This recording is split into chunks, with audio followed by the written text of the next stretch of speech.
Good morning. आज है 25 फरवरी और आज के इस क्लास में हम इम्पॉर्टेंट करंट अफेयर्स के क्वेश्चन को डिस्कस करने वाले हैं। तो चलिए क्लास को स्टार्ट करते हैं।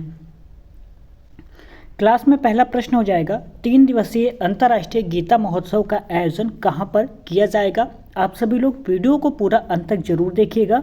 आप सभी को पता होगा कि जो करंट अफेयर्स है वो सभी एग्जामों के लिए काफ़ी ज़्यादा इम्पॉर्टेंट होता है, तो ये वीडियो काफ़ी ज़्यादा आपके लिए इम्पॉर्टेंट हो जाता है। तो इसलिए वीडियो को पूरा अंत तक जरूर देखिएगा।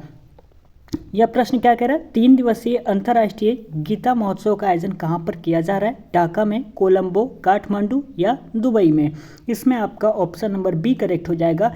कोलंबो में 3 दिवसीय अंतर्राष्ट्रीय गीता महोत्सव का आयोजन किया जा रहा है, ध्यान रखिएगा। चलिए इसके बारे में कुछ जान लेते हैं। 3 दिवसीय अंतर्राष्ट्रीय गीता महोत्सव का आयोजन श्रीलंका की राजधानी कोलंबो में किया जाएगा। 3 दिवसीय यह महोत्सव 1 मार्च से शुरू होगा। ठीक है, यह महोत्सव हरियाणा के कुरुक्षेत्र विकास बोर्ड के वित्तीय सहयोग से आयोजित किया जाएगा, ध्यान रखिएगा। दूसरा प्रश्न देख लेते हैं। क्वेश्चन कह रहा है, लोकसभा के पूर्व अध्यक्ष मनोहर जोशी का निधन हो गया, वह किस राज्य के पूर्व मुख्यमंत्री भी थे। 1 मिनट कलर चेंज कर लेते हैं फिर बताते हैं। किस राज्य के वे पूर्व मुख्यमंत्री हो जाएंगे, गोवा के, महाराष्ट्र या मध्य प्रदेश या गुजरात। इसमें आपका करेक्ट आंसर हो जाएगा बी, महाराष्ट्र राज्य के पूर्व मुख्यमंत्री हो जाएंगे। कौन? मनोहर जोशी, जिनका हाल ही में निधन हो गया है। चलिए इनके बारे में अच्छे से जान लेते हैं। महाराष्ट्र के पूर्व मुख्यमंत्री और पूर्व लोकसभा अध्यक्ष मनोहर जोशी का 86 वर्ष की आयु में निधन हो गया।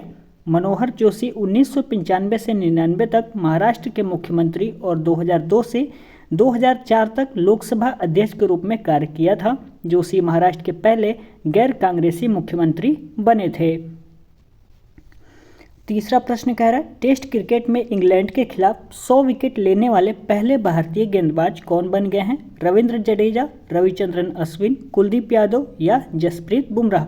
कौन ऐसे गेंदबाज हो गए हैं जो टेस्ट क्रिकेट में इंग्लैंड के खिलाफ 100 विकेट लेने वाले भारतीय गेंदबाज बन गए हैं। तो ध्यान रखिएगा, वो हो जाएंगे option number B, Ravichandran Ashwin. ये आपके पहले गेंदबाज हो जाएंगे जो कि इंग्लैंड के खिलाफ कितने 100 विकेट लेने वाले पहले भारतीय गेंदबाज बन गए हैं। चलिए इनके बारे में डिटेल से जान लेते हैं। रविचंद्रन अश्विन टेस्ट क्रिकेट में इंग्लैंड के खिलाफ 100 विकेट लेने वाले पहले भारतीय गेंदबाज बन गए हैं। इससे पहले कोई भी भारतीय गेंदबाज इंग्लैंड के खिलाफ 100 विकेट तक नहीं पहुंचा था। ये इकलौते गेंदबाज हैं। कौन? रविचंद्रन अश्विन, जो कि इंग्लैंड के खिलाफ 100 विकेट इन्होंने लिया हुआ है। आपको बताते चले कि हाल ही में अश्विन ने अपने 500 टेस्ट विकेट पूरे किए हैं। अश्विन इंग्लैंड और भारत के बीच हुए टेस्ट मैचों में 100 विकेट लेने वाले सिर्फ दूसरे गेंदबाज हैं। इस लिस्ट में उनके आगे सिर्फ जेम्स एंडरसन 145 विकेट इन्होंने लिया हुआ है। चलिए उम्मीद करते हैं आपको अच्छे से समझ में आ रहा होगा। क्वेश्चन नंबर 4 देख लेते हैं, क्या कह रहा है। किस आईआईटी ने भारत के सबसे बड़े ड्रोन पायलट प्रशिक्षण सुविधा की शुरुआत की है। इसमें आपका correct answer option number A हो जाएगा आईआईटी गुवाहाटी ने। चलिए कुछ जान लेते हैं। भारतीय प्रौद्योगिकी संस्थान गुवाहाटी आईआईटी जी ने प्रधानमंत्री की नमो ड्रोन दीदी पहल के अनुरूप भारत का सबसे बड़ा ड्रोन पायलट प्रशिक्षण संगठन लॉन्च किया है। यह training centre RC Hobbytech Solutions Private Limited के स्वामित्व वाले ब्रांड एडुराडे के सहयोग से लॉन्च किया गया है। अगला प्रश्न कह रहा है हमारा क्वेश्चन नंबर 5, केंद्रीय सतर्कता आयोग में नए सतर्कता आयुक्त के रूप में किसे नियुक्त किया गया है। ध्यान रखिएगा, नियुक्त किया गया है एएस राजीव को नियुक्त किया गया है नए सतर्कता आयुक्त के रूप में। चलिए इनके बारे में भी कुछ जान लेते हैं। राष्ट्रपति द्रौपदी मुर्मू ने नए एएस राजीव को केंद्रीय सतर्कता आयोग सीवीसी में सतर्कता आयुक्त नियुक्त किया है। राजीव वर्तमान में बैंक ऑफ महाराष्ट्र के एमडी और सीईओ हैं। केंद्रीय सतर्कता आयोग एक शीर्ष भारतीय सरकारी निकाय है जिसे 1964 में स्थापित किया गया था। अगला प्रश्न देखते हैं। क्वेश्चन नंबर अगला क्या कह रहा है, जापान की सरकार ने भारत के साथ कितने महत्वपूर्ण बुनियादी ढांचे और नवाचार प्रोत्साहन परियोजनाओं के विकास के लिए 12,800 करोड़ रुपए का ऋण देने की मंजूरी दी है। इसमें आपका करेक्ट आंसर हो जाएगा ऑप्शन नंबर डी 9%। कितने परसेंट? तो यहाँ पे 9% हो जाएगा। ठीक है, चलिए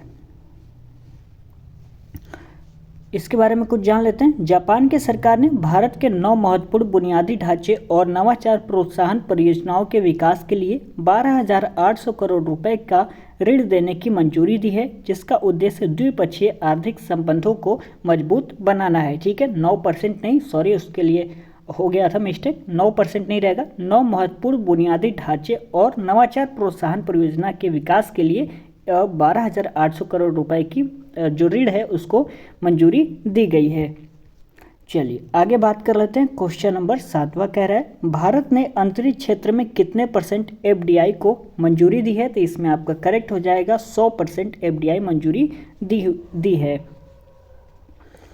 केंद्रीय मंत्रिमंडल द्वारा स्वीकृत नीति उपग्रहों, जमीन खंडों और उपयोगकर्ता खंडों के लिए घटकों और प्रणालियों या उप प्रणालियों के निर्माण में 100% FDI सुनिश्चित करती है। लॉन्च वाहनों और संबंधित प्रणालियों के विकास और अंतरिक्ष यान को लॉन्च करने और प्राप्त करने के लिए स्पेस पोर्ट के निर्माण के लिए स्वचालित मार्ग के तहत FDI 49% तय किया गया है।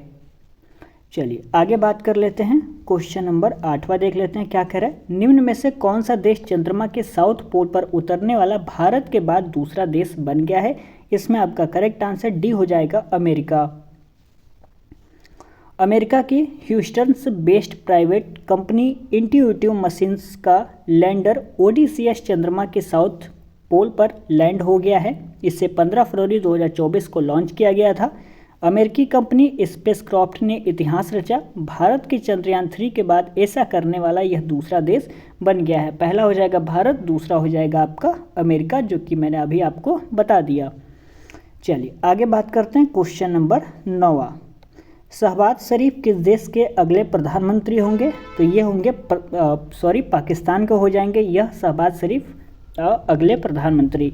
लिखा हुआ यहाँ पे पाकिस्तान मुस्लिम लीग PMLN के अध्यक्ष शहबाज शरीफ पाकिस्तान के प्रधानमंत्री की भूमिका संभालने के लिए तैयार हैं। शहबाज शरीफ 2022 से 2023 तक प्रधानमंत्री रहे, जबकि आसिफ जरदारी 2008 से 2013 तक के देश के राष्ट्रपति रहे हैं।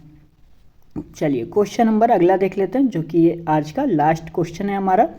निम्न में से किस राज्य के पूर्व मुख्यमंत्री मनोहर जोशी का 86 वर्ष की उम्र में निधन हो गया है? अभी हमने देख लिया था तो कोई बात नहीं, दोबारा हो गया है तो आप लोग पढ़ लीजिए, रिवीजन हो ही जाएगा आपका।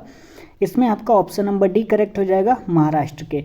महाराष्ट्र के पूर्व मुख्यमंत्री शिवसेना नेता मनोहर जोशी का 86 की उम्र में हार्ट अटैक से निधन हो गया। उन्होंने मुंबई के PD हिंदुजा अस्पताल में शुक्रवार 23 फरवरी सुबह अंतिम सांस इन्होंने ली है।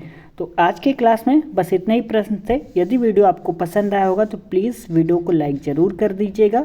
अपने दोस्तों में इस वीडियो को शेयर कर सकते हैं। यदि आपको अच्छा लगा होगा वीडियो तो एक प्यारा सा कमेंट भी कर दीजिएगा और चैनल को सब्सक्राइब जरूर कर लीजिएगा। यहाँ पे आपको ऐसे ही वीडियोस मिलते रहेंगे।